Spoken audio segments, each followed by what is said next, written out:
Kevin, Red Living Philippines. Here we are again. This time it's steak.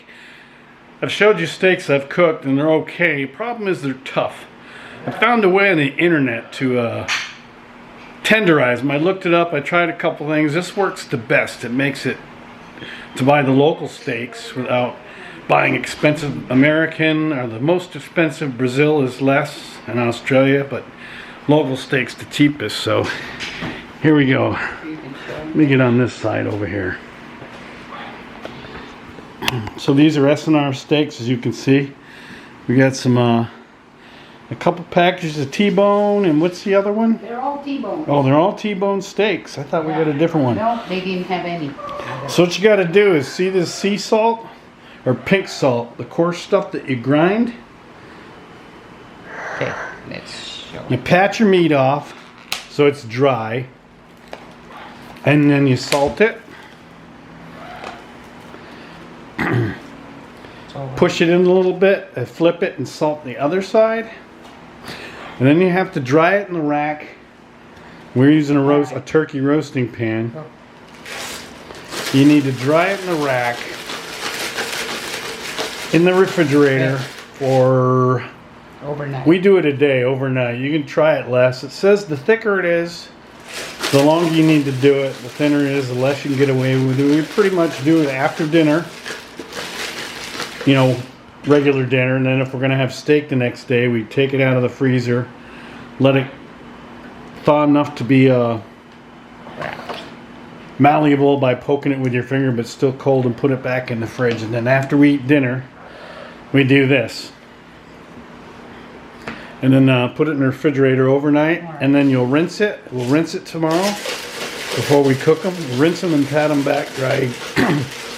Pat them dry again. And then cook them. So I guess it's part one of 3 parts. One is the salting in fridge, one is pulling them out, rinsing them and patting them off, and I guess step 3 or part 3 would be cooking them. And we'll show you what we're going to cook them on. You can cook them how you like, but we got one that it browns the outside without cooking the inside too much. I've tried it on a cast iron skillet with butter and pepper. You don't really need to salt it. I guess you could if you rinse it good, because they were salted to be tenderized. Are there any more? Nope, this is it. Sometimes you got a smaller little rack. We'll lay on top of the steaks and place the other ones down the middle. I'll have to do something with this. You need to go in there and grab that rack, the small rack in the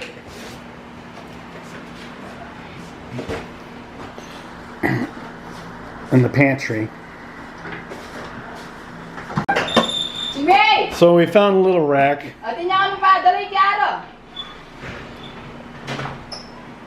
You're going to put 2 of them on it so you can spread them out a little better so they're not touching. Yeah, I can do that. So put 2 of them up there and set down on top. Maybe put... It's still not going to be. But I can't put this smaller one where that bigger one is. This one? Yeah, flip-flop this one and that one. Oh, yeah. All right. The goal is to try not to have them touch. At least you don't want them on top of each other, but even you get them not to touch as little as possible. Yeah.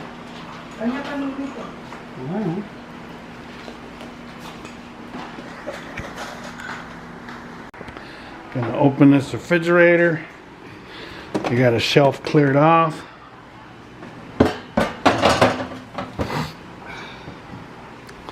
There's an opening here, so the handle where it sticks out, it clears that stuff. Then you're just gonna set the rack on top in there. There. There it'll sit till it's time to cook them tomorrow night. Yeah, done. Maybe I'll do it for you because... So that's what you do to treat them. Pat them, dry them, salt them. Put them in the fridge. What's that? It's to tenderize them, basically. Yeah, to tenderize them. So we'll continue filming tomorrow. Here we go with step 2. A day later, We pulled them out of the fridge, out of the refrigerator. She's rinsing them off in the sink. Then you what, pat them dry? Yeah. Rinse them and then pat them dry. Normally I pat them dry, but I'm filming. Unless you want me try and pat them dry. No, it's okay. Trying to get as much water out as possible. You want to rinse them good so they're not salty.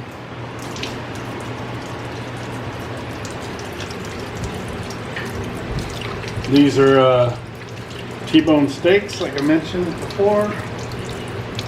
They didn't have T-bones today. They had porterhouse, which I'm confused because they have a T-bone in it.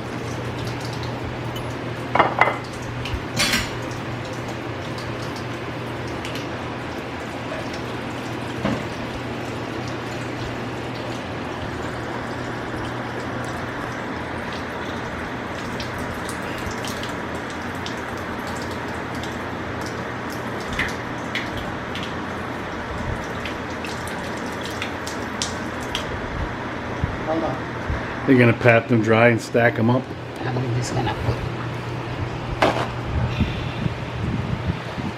I guess instead of patting them dry, she's just gonna stack them up. And it's better this way.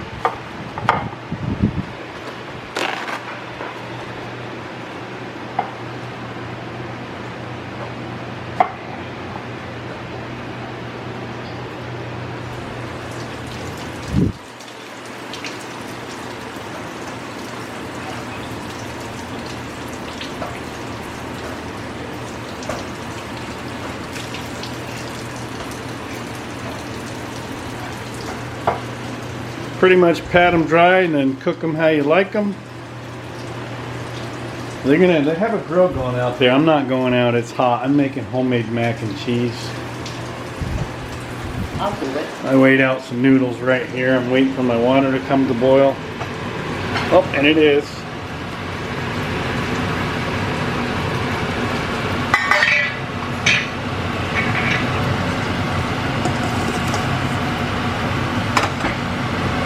I weighed it out.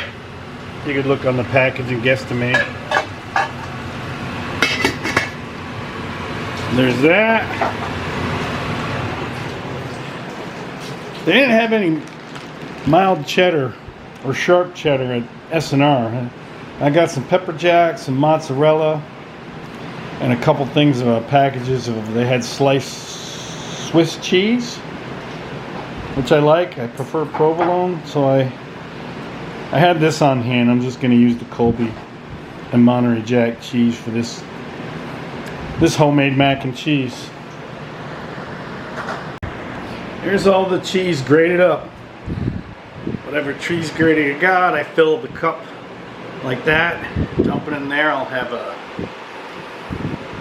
3 cups. It says best to shred it and then start putting it together. It melts better and coats better when it's grated in room temperature to make it thick and creamy. I'll gather up all the ingredients. Now, pasta's draining. Okay, here's the fun part where you go all at it, all in one. All the ingredients are there. You're gonna melt the butter in there. I just eyeballed it. I didn't want to dirty the tablespoon. It's 3 tablespoons of butter. I used Anchor butter, Hypermarket. 2 tablespoons of flour. Colby Jack cheese. If you want to use quick melt cheese from Hypermarket or wherever you go, Pure Gold, you can do that too. It's not as good as real cheese, but it's still good. We like Australia's own full cream milk. We get that at Hypermarket. My wife prefers this brand. 2 cups of that to 3 cups of cheese. So it's 2 tablespoons of flour to 3 tablespoons of butter. And your noodles. I forget the amount. I want to say it was 250 grams. It's about there. Of elbow macaroni, but I made this with this is not egg noodles. Oh, they're tofu noodles. This is my keto friendly version, but you can use whatever macaroni you want. So I'm gonna whip this stuff up and it goes quick.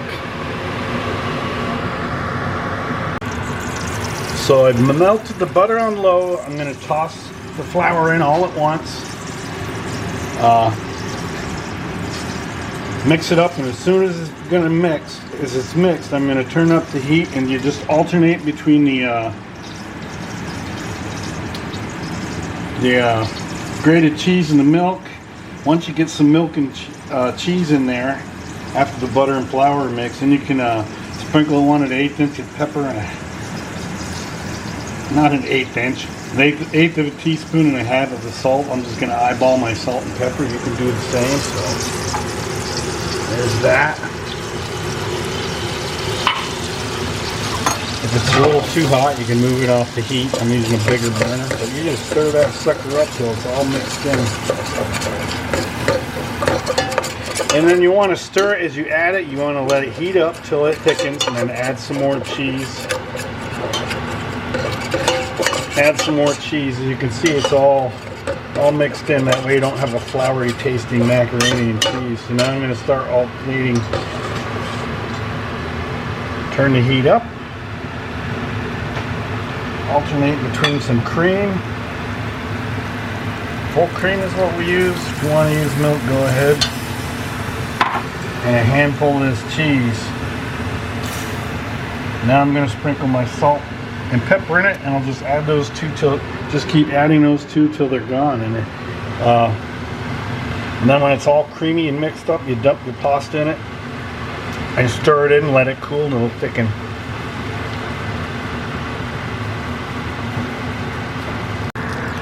See how after I dump that in, it's all thick and bubbly now? That's when you add some more. I think this might add a focus. Once everything mixed, before you throw your noodles, that's what you want it to look like. You want it to be bubbling, but make sure you don't burn it to the bottom, having it too hot. Stir it up. I turn the heat off.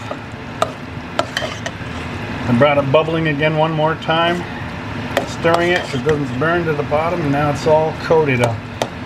Stir it a few times while it's cooling to get it to adhere evenly, and serve it with steak. And she supposedly made coleslaw earlier today. I like mine made ahead of time, so it's nice and cold in the fridge. We'll go out and check out, see what they're doing, grilling the steaks outside while this cools.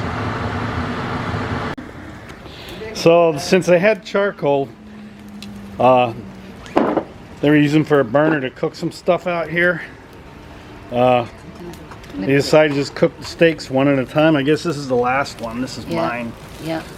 But look at that char. Pull that banana leaf off so you can see them. There's the pile of steaks. You can see them. Pile of T-bone steaks. Mine will be done soon. Yeah.